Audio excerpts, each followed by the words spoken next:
Alrighty, what is going on everybody? Welcome back to another video. This video is going to be an ultimate guide to everything that goes with being an IGL. I highly recommend this video for every player who is interested in competitive Fortnite. Knowing how IGLs think can help you in your own gameplay and can vastly improve your own skill. IGL stands for an in-game leader. This is a very important role in competitive Fortnite. IGLs are the drivers of a team. They make most of the split-second decisions, and when their team fails, it is often due to a poor decision that they made in the moment or in the past, as in positioning. The best IGLs have these following characteristics. They have high IQ/game sense, a godlike mentality. They are very calm while under pressure. They're adaptable. They have amazing communication skills. They are strict but flexible and understandable. Alright, now let's go through each characteristic, taking a deeper look at each one and some tips to improve them. Let's start off with high IQ/game sense. This characteristic depends on the experience you have in game. Game sense is a very hard trait to teach without experience. You can understand all the tips and tricks, watch all of the videos, but if you don't have the hours in game to back it up, then you'll end up failing. To improve your game sense, you should be VOD reviewing your own gameplay, your team's gameplay, pros gameplay, and constantly scrimming. Next, we are moving into godlike mentality. This is needed in an IGL because you are the leader of the group. If your mental is horrible and after the first game you start raging or blaming your teammates, then the vibes will be down horrendously. You need to be constantly reassuring your teammates that you guys have the next one or that whatever happened was just unlucky. Let's say your Fragger makes a mistake. Harping on them in the heat of the moment over their mistake will make them resent you and overall leave the game with a negative vibe. Instead, you should take the blame off of them and onto yourself, even if the situation was completely not your fault. Then bring up a solution that includes the word we. This way, your Fragger doesn't think you are only harping on them, but instead providing constructive criticism to the whole team. IGLs must be calm under pressure. Every game is a different situation. You may feel pressured because you're conned off spawn, because you're getting keyed mid-game, or you are below on surge. Having a clear mindset and keeping your head cool will allow you to play to the best of your ability. You'll be able to slow down the situations, process the proper information, and make the best decision possible for your team. Because you're the leader of your team, you must be constantly communicating everything and every aspect of your gameplay.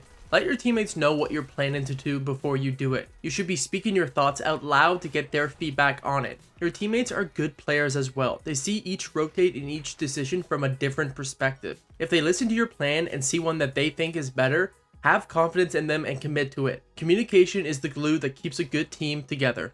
IGL's general personality should switch kind of depending on the setting. You should be someone your team trusts in and outside of the game. Your team should mess around together, play creative, play arena, just generally enjoy each other's company. But in the heat of the moment, your role is to steer the team in the proper direction. You must be strict with your decision making, but also flexible enough to recognize when you might be wrong and your teammate is right. Now let's go over the role-specific skills that are required in all stages of the game for an IGL. In the early game, the IGL must have a predetermined plan that they have gone over with the rest of their team. This should include where to land, how to win off spawn, how to loot the drop, what time they should leave at, and where to rotate to after. This plan should be rock solid and should yield success. Practice this plan in arena, scrims, and ladders. In the mid-game, the IGL needs to steer his team to a good position in zone. They must know exactly where to position the team and to count all the situational factors that might impact their rotation. For example, knowing the common rotates of nearby teams, knowing the power positions, knowing how much surge they have, and a ton of more factors that goes along with a good rotate. A bad position in second or third zone can set you up for an absolutely shambles endgame. If you've ever gotten lobbied, it isn't because everyone was just targeting you, but rather a poor decision to move from the IGL. In the endgame, the IGL is again steering the team, but in a way more hectic environment.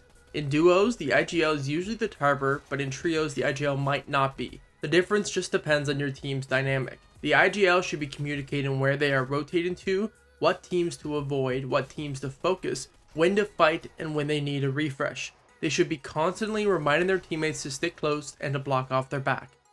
To practice and improve your IGL skills, you should be taking a look at your own gameplay first. VOD review your team's games in scrims, ladders, and tournaments. Recognize what decision that you made as an IGL that put your team in a bad position, and see what you could have done differently to change that outcome. VOD review pros that are in the similar position as you. If you often get grappler, VOD review a grappler team. If you never get grappler, don't.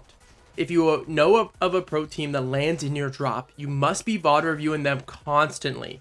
Asking yourself questions like, what strategies do they do off spawn? How do they loot the drop? Where do they rotate to after? What time do they leave? Please utilize replay mode. It will answer all of your questions and vastly improve your abilities as an IGL. The final step is to play the game. Improve your mechanics. Improve your fighting IQ by playing arena or realistics. Play solo scrims. Play duo scrims. If you have time, you should be scrimming and trying to improve your game sense every single day. So good luck out there, everyone, and let me know what type of video you want to see in the future. Cheers.